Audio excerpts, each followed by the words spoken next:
આજે અમને સવારમાં વિચાર આવ્યો કે આમાં કંઈક નાખવું જોઈએ. પછી અમને અમારા વાડીમાંથી અમને ખબર પડી કે અમારા વાડીમાં દાણા હતા એ હાર્વેસ્ટ થઈ ગયા, એટલે એ ફરીને નાખી. એટલે આ પીયુસી પાઇપને સરખી કરીને મૂકી દીધી બે હલંગ. હવે તેમાં અમે માટી નાખીશું.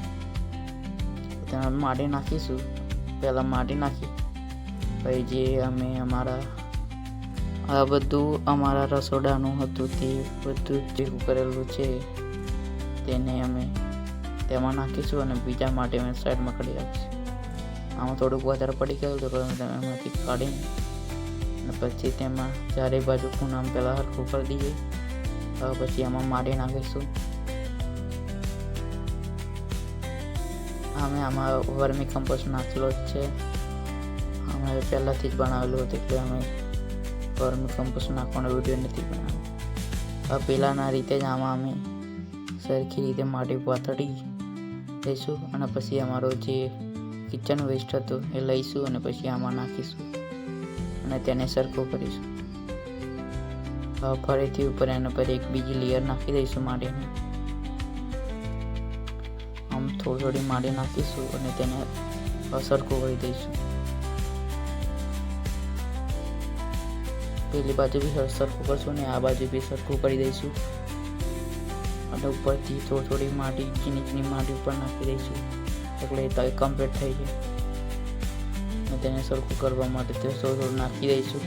પછી તેમાંથી થોડું કચરા જેવું લાગેલું પછી તેને જોડે અડાડીને સરખું કરી મૂકી દઈશું. જો આ રીતે માટીનું સરખું કરી દેવાનું. પછી આમાં એક સીધી લાઈન ખેંચીશું. અમારી જોડે બીજું જે હતું જે સીધી લાઈન ખેંચવાનું એ અમે કંઈક મૂકી દીધું હતું, તેમાં જડીને એટલે અમે આ બોલ પેનથી અમે સીધી લાઈન ખેંચીએ છીએ. અમે બેમાં પણ 3 લાઈન ખેંચીશું. કમ્પ્લીટ સીધી લાઈન ખેંચી લીધી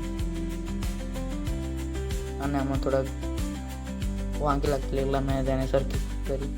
પછી એક પાલામાં તેને ધાણા લઈ લેવાના, તેના હાથમાં કાઢી અને પછી તેને થોડા જે આપણે ચરી કરી હતી એ ચરીમાં નાખવાના.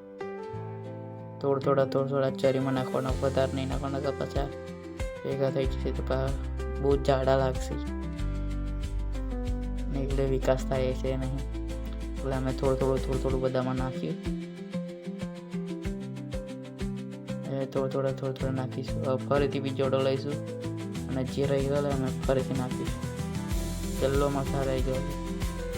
આ સાઈડોમાં થોડું મને લાગતું કે ઉગી રહી જાય એવું છે એટલે અમે હવે એમાં નાખીશું. સાઈડો થોડાક બીજા ઉપરથી નાખી દીધું. આ રીતે સરખું કરી અને તેમાં ધોણા મૂકી દેવાના. જોઈ શકો છો તમે કે આ રીતે અમે ધોણા નાખીને જરી વચ્ચે સરખા નાખ્યા હતા. આ રીતે છોટા નાખવાના. હવે તેને અમે પાણી આપીશું સરખા કરી.